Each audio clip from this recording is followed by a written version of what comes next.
Hi, this is Colleen from Keeping the Peace, Defensive Handgun Training for Women, and today I want to talk to you a little bit about trigger control. There are a lot of things going on when you press your trigger that you might not be aware of, and I just wanted to kind of break it down into little pieces. I'm actually going to use this trigger because it has a really nice reset. I'm going to get up close to the camera so you can see what I'm doing. I'm going to turn the gun sideways. I am empty. There is nothing in the chamber and nothing in the magazine well. And what you're going to have going on here is you're going to put your finger on the trigger in the middle of the first pad of the finger. So, middle of the first pad. And I want it to be in the middle of the trigger bow. I do not want it to be at the top or at the bottom dragging against the bottom of the trigger guard. I want it to be in the middle. That's going to give me the ability to press that trigger straight to the rear. So, in the middle of the first pad of the trigger finger, of course, and what I want to do is press until I feel some resistance first. That's what I'm going to do as I'm actually pressing the gun forward from the holster. I'm going to be pressing that trigger until I feel resistance as I'm driving the gun forward. So by the time I get out here, I'm already to that resistance point. Once I get to the resistance point, that's where my actual trigger press starts. So you can see all of that travel in that trigger is just wasted motion. Okay? So that's what I want to eliminate. When I'm actually firing my gun repeatedly, I want to eliminate all that extra travel. So this is where my trigger press starts. Once I get to this point, that's when I'm going to align the sights.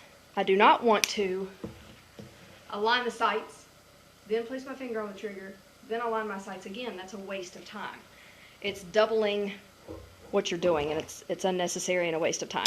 So press until I feel resistance, line up the sights, and then I'm going to put pressure on the trigger until it fires the gun. I'm going to keep pressure on the trigger until the gun cycles, and then I'm going to release the trigger until it resets. So it's going to be a very controlled motion to the rear and toward the front. And what I'm doing is I'm eliminating all of this travel. Something that I see at the range a lot when I watch people shoot is they'll put the gun out there, they'll line up their sights, then they'll put the finger on the trigger in one big quick motion. Bang. Then the finger goes straight back out of the trigger guard in between each shot. So you've got a lot of muzzle movement because that's a lot of movement of your finger, and it's impossible to move that much with your finger and not have your muzzle move all over the place. So if we can control the motion and make that motion as small as possible, it's going to give us a lot more control at the muzzle, which is going to give us a much smaller shot group. So here's what it's going to look like. As the gun comes forward, place pressure on the trigger until I feel that resistance, line up my sights, squeeze the trigger. The gun's going to cycle. I'm going to release the trigger in a controlled motion until it resets and then press again. Now I'm having to force that to happen because the gun's not loaded, so it's not cycling itself. But this will sort of show you how quickly that this can happen. It happens much more quickly than this, but okay. Gun's prepared, safety off, pressure, sights, press. And let me show you what that movement looks like from the side. Okay.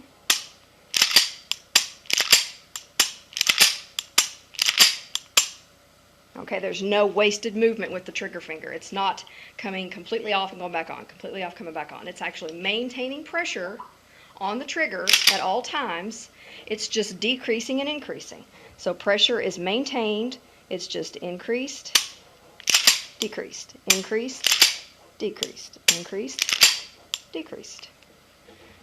So that's just something to sort of play around with at the range. A lot of people think, oh, well, if I'm under pressure, I'm never going to be able to do that. But if you do that every time you shoot, it will come naturally. Instead of coming all the way out of the trigger guard and going all the way back on and slapping and smacking the trigger.